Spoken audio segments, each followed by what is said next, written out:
d'abord vous dire merci. Vous tous qui souscrivez à notre programme de terrain, vous êtes nombreux à acheter nos terrains, nous vous disons merci. Surtout ceux qui ont déjà acheté les terrains. J'ai seulement une profonde douleur de vous annoncer que un de nos clients que nous avons eu l'occasion d'avoir à Dallas au mois de juillet, Papa Alphonse Nsaka, docteur Nsaka, que vous connaissez. Beaucoup de gens le connaissent au Congo. Le papa nous a laissé. Vraiment, nous présentons nos sincères condoléances à toute la famille, surtout à mon frère Thierry. Thierry qui l'avait accompagné, son fils. Papa Nsaka était venu avec son fils visiter le terrain. On parlait, on a beaucoup même parlé ce matin, ça m'a beaucoup affecté parce que c'est un vieux que j'ai vu. Il avait une vision. Il voyait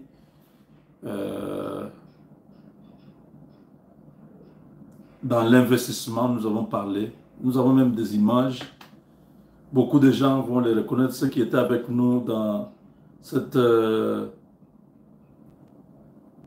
notre troisième édition de la visite de terrain. Attendez, je vais trouver. Voilà. Voilà la vidéo. Je pense, voilà.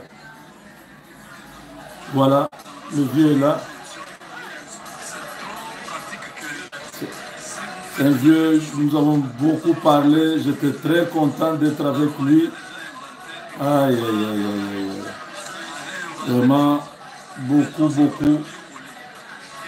beaucoup de courage à toute la famille. Vraiment, Thierry, on est ensemble. Oh là là, papa nous a laissés. Mais nous sommes là, Thierry, nous sommes ensemble. Voilà, ça c'était dans la salle de réunion où il y a eu la conférence avec tout le monde. Je pense il y a aussi cette vidéo, je pense que vous voyez. Voilà. Là, nous sommes à Kenton. Vous voyez, tout le monde est là. Et je pense que papa est là. Vous pouvez le voir. Papa est là avec son fils Thierry, qui est juste à côté de lui. C'est lui qui nous dépasse tous en taille là. Ils étaient là. Ils sont venus. Je crois que Thierry était venu de la Belgique ou quelque chose comme ça. Il y a beaucoup de gens. Celui qui a un chapeau là était venu, je crois, de l'Allemagne. Donc nous étions là. Vous voyez, des papas comme ça qui croient en l'avenir. Je pense qu'il préparait ça pour ses enfants. Vraiment, là où il est, paix à son âme. Et vraiment à toute la famille, encore une fois, mes condoléances. Et à toute la famille Dispensation Investment Group, nos condoléances parce que nous sommes ensemble. On est ensemble. On est ensemble. Alors, nous encourageons d'autres qui sont dans les processus d'aller jusqu'au bout avec les processus. Il faut terminer avec le paiement de 2500 $. Si vous avez besoin de voir votre contrat être retenu. Ce matin, les affrontements sont signalés dans les groupements de Tongo et Kabeza, près de Bouiza. Bouiza, c'est là où les terroristes sont coincés. Les Ouazalènes sont venus de partout. Ils ont créé un bouclier qui fait que ces gens-là ne peuvent pas monter vers là où ils étaient. Ils sont coincés au fond là-bas. on a signalé les avions du Rwanda. On ne sait pas quel type d'avion. On nous a dit seulement, on a vu 2 avions du Rwanda traverser le territoire national. Je ne sais pas si ce sont des hélicoptères, quel genre d'avion, mais on nous a signalé ce matin qu'il y a 2 avions rwandais qui étaient sur le sol congolais parce que ces gens sont coincés là-bas. Et nous avons la situation sécuritaire de ces jours qui se présente de cette manière. Donc, il y a quelques mois, les victoires d'aujourd'hui sont incontestables et éclatantes. Hein? Vous pouvez comprendre que la liste est impressionnante des villes et des localités qui ont été déjà libérées par les Wazalendo. Il y en a 22 qui sont totalement libérés et les Wazalendo ont lancé le message au gouvernement de reposséder toutes ces localités-là.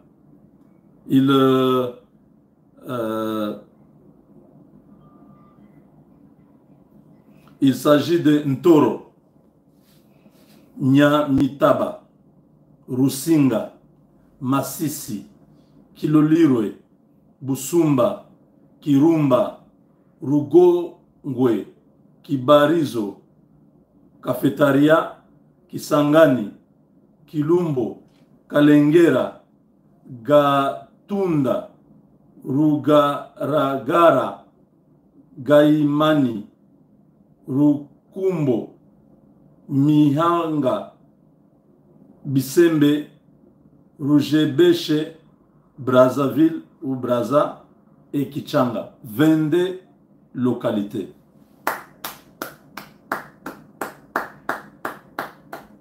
Qui l'eût cru? Qui l'aurait cru il y a quelques mois? Qui l'aurait cru quand Tshisekedi disait nous allons libérer notre pays? Quand il promettait que nous allons nous battre, qui pouvait croire? 22 localités et villes. Je répète, Nturo, Nyamitaba, Rusinga, Masisi, Kilolirwe, Busumba, Kirumba, Rugongwe, Kibarizo, Kafetaria, Kisangani, Kilumbo, Kalengera, Gatunda, Rugaragara, Gaimani, Rukumbo, Mihanga, Bisembe, Rugebeshe, Brazza et Kisangani et Kichanga.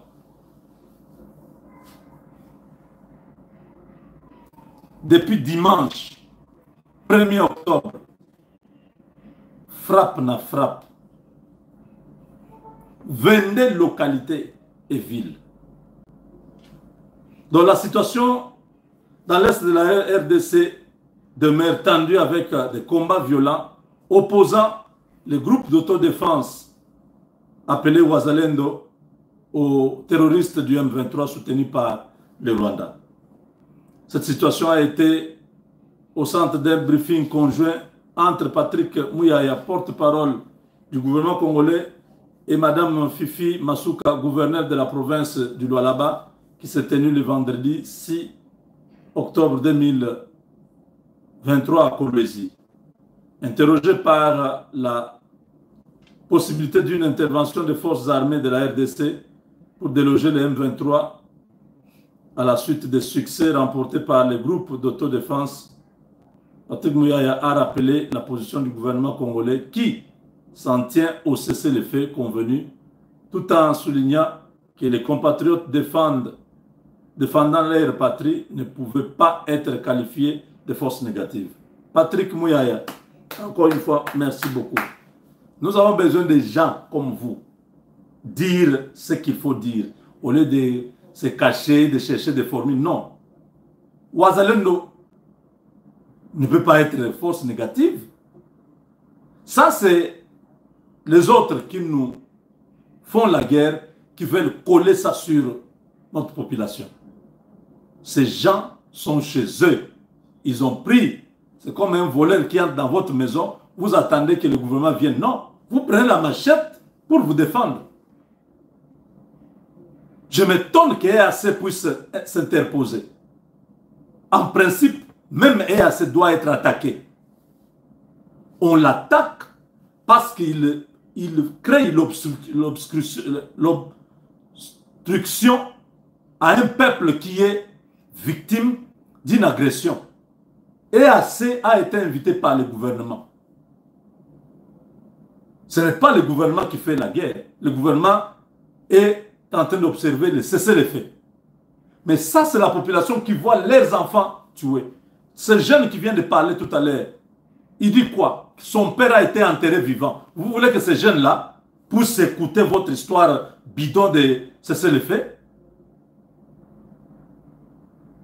Parce que vous, vos enfants ne sont pas touchés. Vos femmes ne sont pas touchées.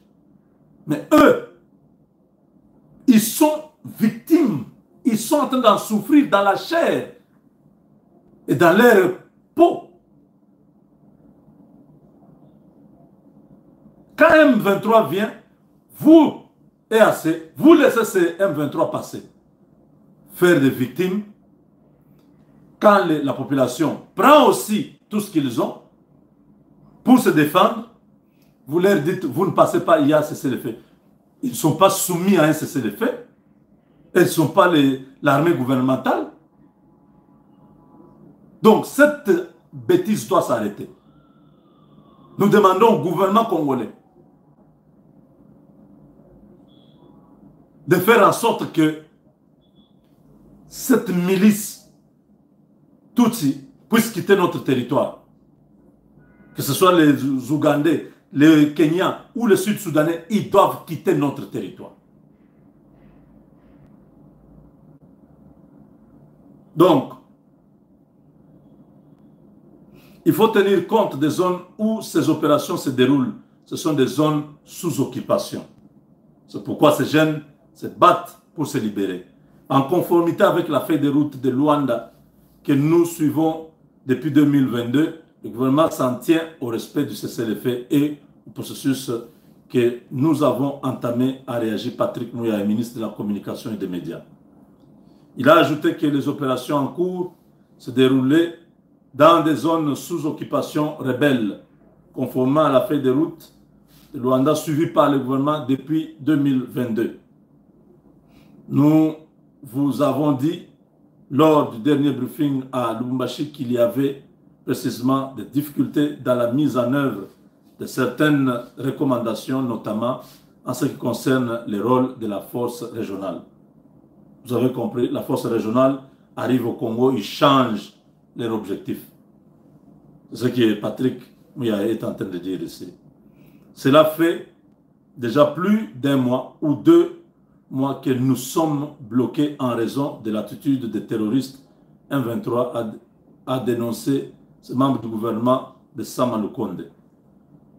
Mouyaya également dénonce l'attitude du M23 qui entrave le processus de précantonnement. Il a rappelé les précédents actes de violence, notamment les massacres de Kishiché, documentés par diverses organisations, dont le gouvernement, dont le groupe d'experts des Nations Unies et les Human Rights Watch. Face à de telles atrocités, le ministre de la Communication et des Médias a souligné que les patriotes, se voyant confrontés à de telles menaces, ne pouvaient pas rester passifs. Il vous souviendra d'ailleurs que l'armée, l'année dernière, il y a eu les massacres de Kishiché. Tous ces faits sont bien documentés, que ce soit par les rapports du groupe d'experts des Nations Unies, par notre propre rapport dans les derniers livres blancs, ou encore par les organisations crédibles comme Human Rights Watch. Comment voulez-vous alors que les compatriotes qui voient leurs femmes être violées, leurs enfants être agressés et ne se lèvent pas pour défendre leur territoire? Vous avez également pu constater que le Rwanda a été sanctionné par le gouvernement américain. C'est justement en raison du travail qu'ils accomplissent avec le M23, en kidnappant les enfants et en les enrôlant de force, faisant ainsi de ces enfants de simples chairs à canon. Ils s'inscrivent dans tout ce que nous déplorons. Le gouvernement congolais suit de près la situation et rejette toute tentative de récupération ou de stigmatisation des communautés. Des mécanismes ont été mis en place pour encadrer les personnes souhaitant rejoindre la réserve de l'armée. Vous avez compris? Les Ouazalènes de là, c'est la réserve de l'armée. Ils ne sont pas vaille-que-vaille. Ils sont bien encadrés. Donc, il n'y a pas de dérapage. Ils ne font pas n'importe quoi. Certains jeunes Ouazalènes vous ont dit qu'ils ont même reçu des cours de droit humanitaire. Ils savent en temps de guerre ce qu'il faut. Ils ne peuvent pas publier certaines histoires. Ils ne peuvent pas tuer celui qui n'est pas armé. Ils ne peuvent pas... Donc, bref, Mouya est en train de donner une leçon à nos détracteurs qui n'ont pas d'autre discours que de se cacher derrière cette histoire de l'Est. Nous, en tant que gouvernement, suivons évidemment cette question de près. Nous observons une certaine agitation, car lorsque des sujets comme celui-ci sont abordés, il y a immédiatement un bouclier que nous cherchons à prendre pour justifier nos actions. Je ne voulais pas entrer dans les considérations, mais il est essentiel de comprendre que le gouvernement provincial du Nord Kivu a rappelé que toutes les communautés doivent être protégées et aucune forme de violence, quelle qu'en soit l'origine, ne peut être acceptée au sein de nos communautés. Nous surveillons de près tous ces éléments et nous espérons que le processus dans lequel nous sommes engagés aboutira. C'est peut-être à travers la réalisation de ces processus que nous pourrons mettre fin à tout ce que nous constatons. De plus, pour nos compatriotes, une réserve de l'armée de défense a été mise en place avec un mécanisme pour encadrer tous ces compatriotes prêts à défendre la patrie. En fait, la ville stratégique de Kichanga a été reprise par les Ouazalendo après les violents affrontements avec les M23 qui ont duré 72 heures. Selon la société civile locale, ces combats, ces forces d'autodéfense ont été accueillis avec un héros par la population de Kichanga. Des vidéos de leur victoire sont devenues virales sur les réseaux sociaux. Donc, ça, vous avez compris. Mais en ce moment, les Ouazalendo se dirigent vers là où tous ces criminels se cachent. Ils vont vivre encore 2 jours très difficiles. Parce que les Ouazalendo ont été fournis réellement en renfort. Ils sont prêts même à traverser, aller au Rwanda. Ils ont dit ça. Merci. Je ne sais pas pourquoi Paul Kagame continue à envoyer ses enfants venir se faire tuer au Congo. Je ne sais pas pourquoi. Mais bon, c'est la guerre. Avec Dieu, nous vaincrons.